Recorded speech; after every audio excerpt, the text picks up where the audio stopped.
Dance, dance in the month of May. Dance, dance for the queen of the play. Oh, my sisters, dance and sing. Dance around the fairy ring.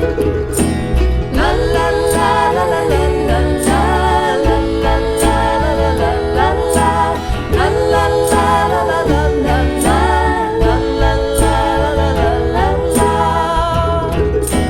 Celebrate the return of life. Dance, dance in the warm sunlight. Oh, my brothers, dance and sing. Dance around the fairy ring. La la la la la la la la la la la la la la la la la la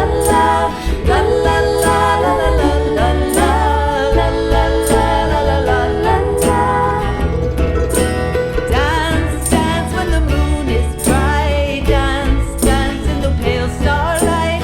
Oh, my children, dance and sing. Dance around the fairy ring. Hello everyone and welcome to our channel. We are the Amethyst Witches and today we're talking about personal protection. We did another video last week on home protection, so this is going to be more about protecting yourself. And we talked a little bit in our last video about wearing crystal jewelry, what kinds of crystals would be protective. We talked about black tourmaline being one of the most protective, but obsidian and onyx are the other black crystals that would also be very good at repelling negativity. This is a little bit chunky, but at least you get the idea of what it's supposed to look like. I actually have a really nice necklace that I usually wear, but I broke my chain. Oh no. Also, any of the quartz crystals are highly protective. Smoky quartz. Yeah, Mary that has one's a little smoky example quartz. of smoky quartz there. Selenite Yeah. is highly protective, and also a good clearing energy clearer. Amethyst is highly protective against negativity and also has a very calming effect. And usually you'd have it, you know, like little stones in your pocket. Sure, or in a little spell stuffed bag, in your sachet. bra. Yeah, or even just a necklace, you know. Yeah. Okay, so that's one way you could protect yourself. There's other little rituals that, Mary, did you want to talk about the bubble? Oh yeah. Right. So just sort of doing sort of a psychic protection. It's good to get in the practice of doing this daily.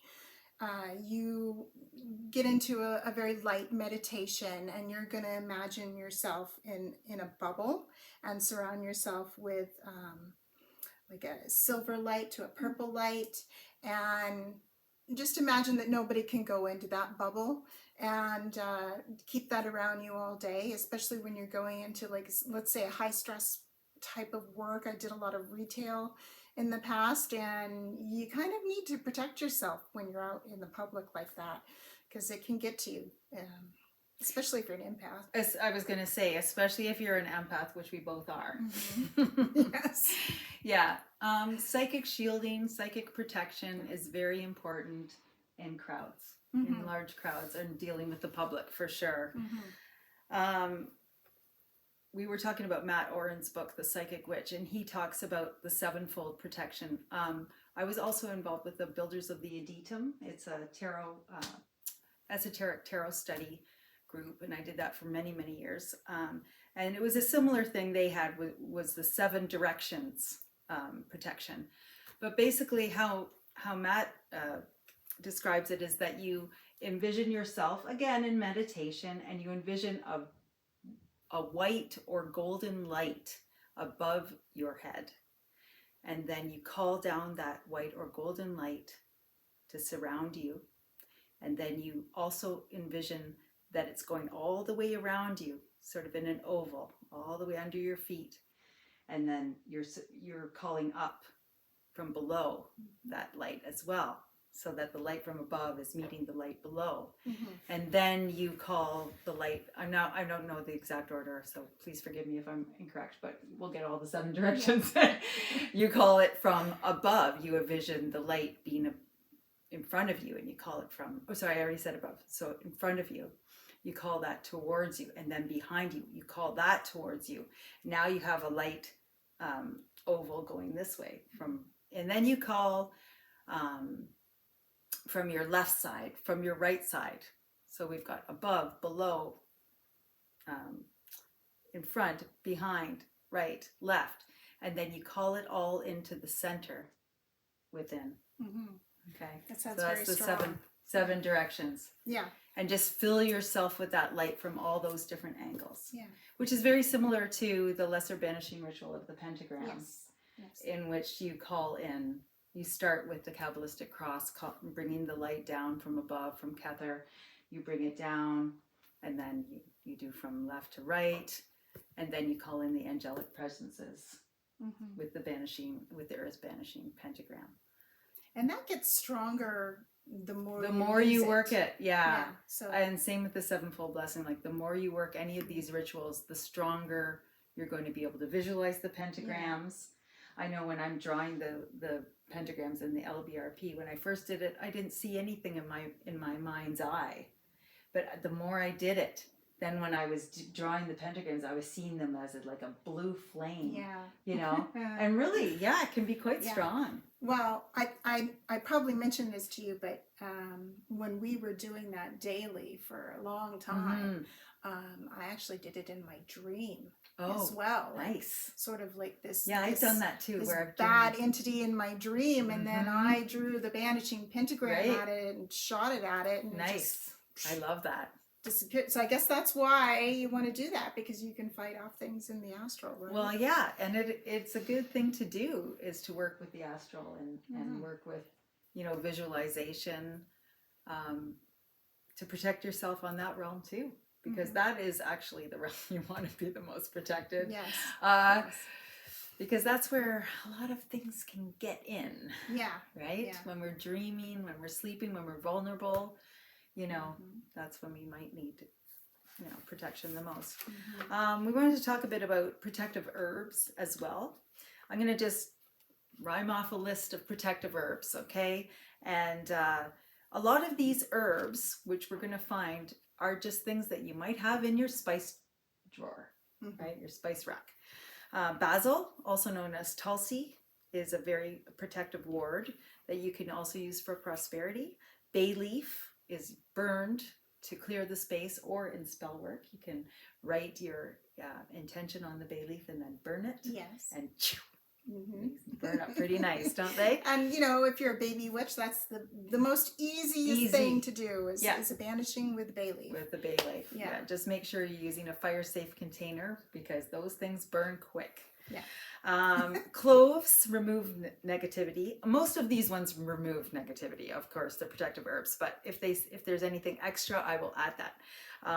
Mugwort is good on the psychic and spiritual level as a protector. St. John's wort is used in sachets for protection. You can burn dragon's blood resin, and that is a good, it is burned to enhance protective magic. So that might be something that you might want to do before doing a protection spell. Rue is good for home protection. Cedar is good for grounding and banishing.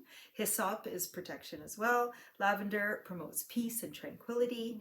Sage also dispels negativity. Fennel is a ward against evil. Elderflower is protection. Lemon balm strengthens your psychic power. Chamomile removes negativity. Mint promotes good fortune. And parsley is for psychic protection. We also talked about rowan and juniper. So the berries can be used. Also the leaves can be used. Branches of the tree can be used. So that is something that you could also use. We also use sea salt or black salt or pink salt, depending on the spell. And we usually start the spell off with that if we're making a sachet or a charm, because salt is very grounding, but it's also a protection. So we can use that as a protective, we talked about using that on our front step, putting a thin line of salt. So there's herbs that you can use to break hexes or curses. If you feel like you've been hexed or cursed, you might want to use angelica root. Angelica is a plant with white flowers and fragrant roots. Stinging nettle reverses evil magic. Wormwood lifts hexes. Bloodroot is burned to clear spaces of negativity. Agrimony is used in unhexing baths. Galangal root is for reversing hexes and can cause harm to one who has cursed you. That's a good one. Cinquefoil, also called five-finger grass. And the 5 fingers of the cinquefoil plant stand for health, wealth, love, wisdom, and power. So that's another one you can use. Also, garlic, black pepper, red chili, and cayenne are good deflectors of evil magic. And we were talking about why and how you might use these herbs as a ward, okay, in a sachet or spell bag, whatever. Rue and basil could be used as a ward. Of course, any of them could, but I'm just giving some examples. You could use as an incense. We talked about burning bay leaf, burning dragon's blood resin. That could be used or cinnamon sticks could be used to clear the air, right? A herbal bath. So what you can do is you can use Epsom salts. You could mix your bath with rosemary, rue, lavender, and chamomile. You infuse your whole body into the bath water, and then when you let the herbs do their magic, and then when you release the plug and the water starts to drain down, you release all that energy and you see it, visualize it all going down the drain. Let it go down the drain. You're cleansed after that, right? Yeah. That's a good thing to do. That a lot in retail as well. Right? When you got back from work. Yeah, exactly. And that's a good thing to do before you do a ritual too, is to have a ritual bath so that you're going into it nice and clean.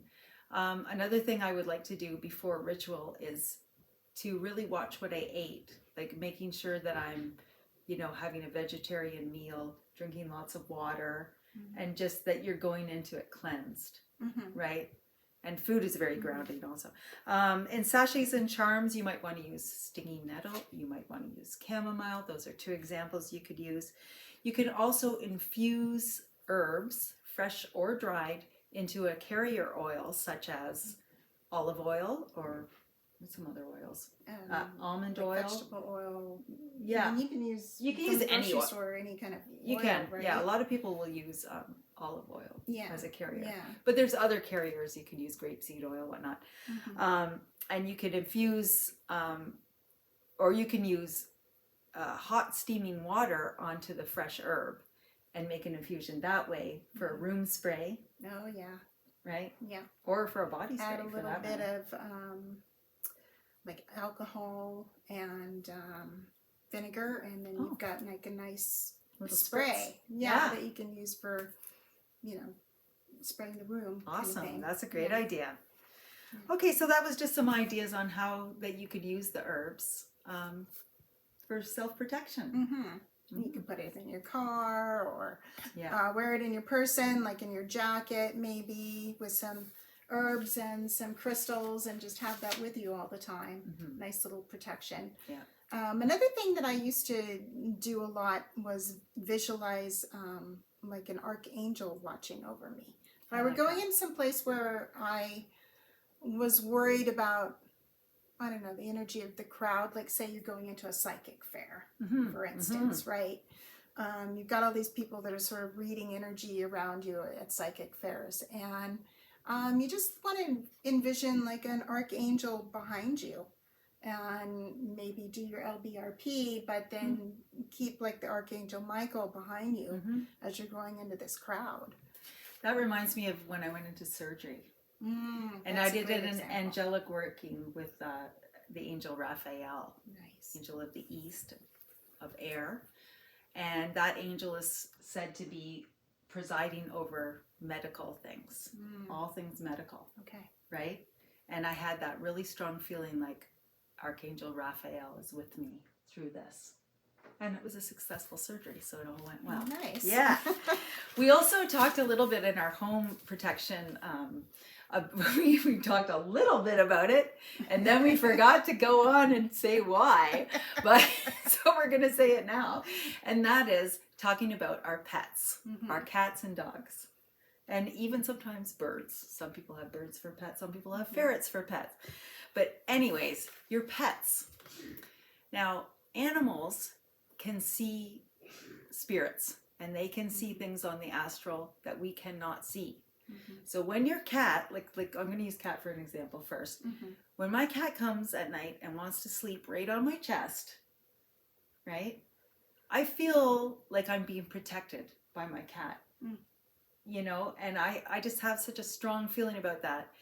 Dogs as well. I lived in a place, I want to tell you a little story about when I lived in Montreal, and we lived in this old home that my husband and I bought.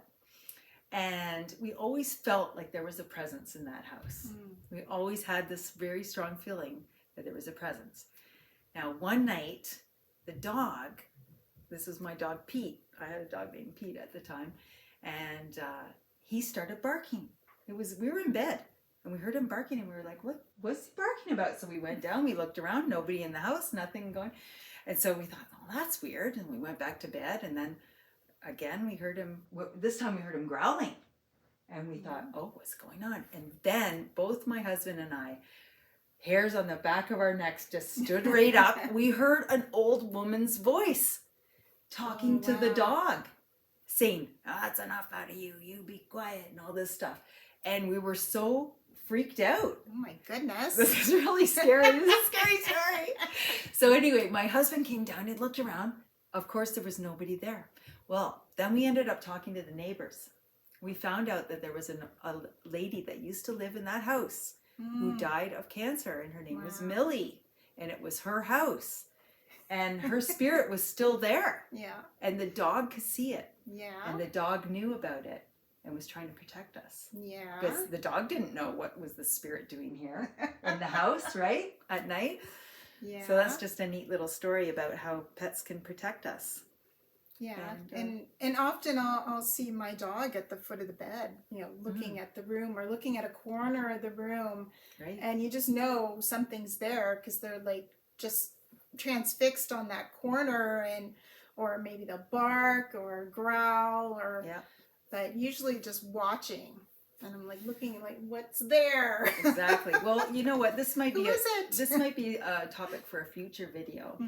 But there are sleep entities, which I have experienced, and I know many of you out there have experienced shadow people, the old hag. There's different demonic succubus and incubus things that can come at night, right? Yes. When your defenses are down and you're in sleep and your pet's guarding you, there might be a very good reason for it, because they're keeping those entities at bay. And do you feel like sometimes pets are meant to be there for you? Like they're sent to you? I do. I totally feel that way. Yeah, I totally feel that way. I kind of had that experience with my previous dog, Luna. She was a black lab. She was a beautiful black lab. And we lost her too soon. But I kind of feel like Hecate sent Luna to me for sure. Like I always felt like she was just sent there to watch over me and to say thank you from Hecate to me. Yeah. And I feel like Luna is still with us. Yeah, well, she definitely is. Yeah. I catch Ozzy. Ozzy is my new black lab, so we have a boy now, and I catch him watching the corner of the room sometimes, and I think, I wonder if Luna's sitting in the corner, or you know, something like that. I kind of feel like Luna's still around. Yeah, she is. She is. Yeah, I had a cat for 20 years, Scooter. I got her in California. I used to live in California, and I brought her all the way back. She moved to Montreal with me, and then to Guelph here in Ontario. But she was such a wonderful familiar. Aww. And, you know, when you have a pet that long, you really grow so strong in spirit with the pet. And I used to have dreams, you know, and I'd wake up in my lucid dream and I'd be holding Scooter. Aww. And I felt like we were dreaming together. I think I told you this before, but my childhood cat was named Scooter. No way. You didn't tell me that. Yeah, I thought I did. Oh my God. She was a little black and white tuxedo cat. Wow. Well, my Scooter was a tabby, but still tabby and white, but still, that's awesome. Well, those Scooter cats are very, very magical. Yeah, she is. Aw. Anyway, so that's just some ideas that you can take with you as far as protecting yourself, protecting yourself when you're working with magic. You're opening yourself up to the spiritual realm. And, even priests and, and clergy people, they're opening themselves up to the spiritual realm. We're all opening ourselves up to the spiritual realm if we're doing this work. And not all spirits are great. Yeah. Not all spirits are good. I know. Some are not. Okay. And there's residual energy from people's negative energy as well, like we talked about with the working retail. Yeah. And so, it's not just working retail, it's like going into a crowded mall. Yes. Or, driving your car on the freeway. Oh, yeah, driving. Man, yeah. And you can just, after you're driving on the freeway, like going to Toronto or something, we came back from the Stevie Nicks concert, and people were cutting us off, and it was so scary, and my car wasn't working right, Yeah. and it just, one car. oh God, yeah, that was scary. Someone passed us on the passenger side. Yeah, right? yeah. Oh my God, that was so Yeah. scary. Anyways, He the passed point us is, on the shoulder. after you experience these things with other people's energy, Mhm. grounding, centering, clearing, and protecting, especially before you go into such a thing like that again. Yeah. Yeah. Here's another little thing I used to do a lot when I worked in the public. If I had somebody that was sort of like very rude, or this can happen to you anywhere. Like, you don't have to be working there. Like, you can just have somebody come up to you and be rude and do things, Rude or people standing in are a everywhere. line or whatever, Yeah. or driving. Yeah. But I would just clap my hands 3 times I and like let that. it go. Yeah. Like intentionally. Okay, I'm done. And I kind of remember my mother doing it, so I think that's where I got it from. But she kind of had a little bit of OCD, and she would do things 3 times everywhere. But I remember clapping, and I think it's good to just like let it go. Like, yeah. And also returning to the breath and just using your breath to calm you and center you and ground the you. fourfold breath. We should have mentioned that as well. Oh, the Yes, fourfold breath. yes, That's a good. great relaxation technique. Yes. Right, and you might have heard that before if you've done any meditation, but yeah, in the fourfold breath, you take on the count of 4, nice slow count of 4, you breathe in, then you hold, 1, then you release, and then you stay empty, and then breathe in again, hold, release, empty. Instant relax. Yeah, it really works, and I always thought like 4, do at least 4 times, Yeah.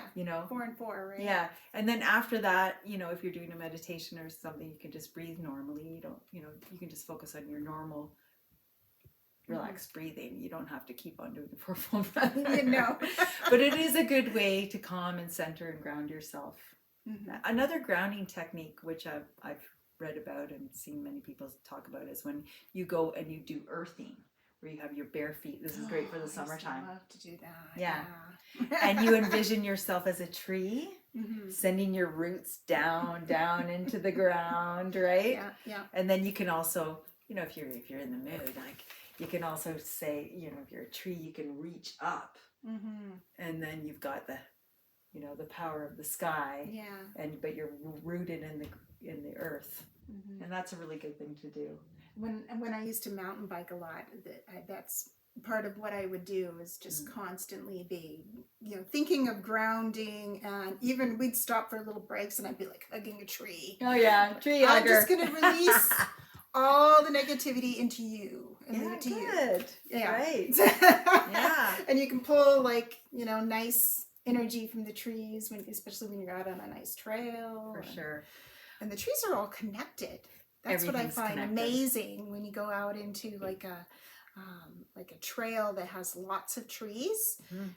They're all connected, either by the roots or by the tops, and I'm right? sure that's a whole separate thing, but you know, you're really connecting to the forest. You're not connecting to that one tree. No, Yeah. yeah, that is so true.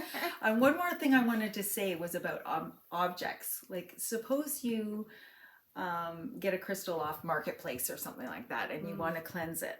Okay, you should cleanse it first of all. There's different ways you can cleanse. You can cleanse with water. You can cleanse with fire. You can cleanse with incense. You can bury it in the earth. Okay, and let whatever energy was attached to that object go into the earth. Bury it for 7 days, or you know, or over the 3 days of the full moon, maybe, or the new moon, and then dig it up again, and it should be cleansed. So that was just a little add-on there about cleansing objects. So that, I think that pretty much rounds it Yeah, I up think for we what we should- wanted to say about personal protection, and I hope you enjoyed the video. And yeah, Hopefully you will join us again yeah, and like and subscribe and share our video. Thank you very much. Take care, Thank you. everyone. Blessed Blessed be. be.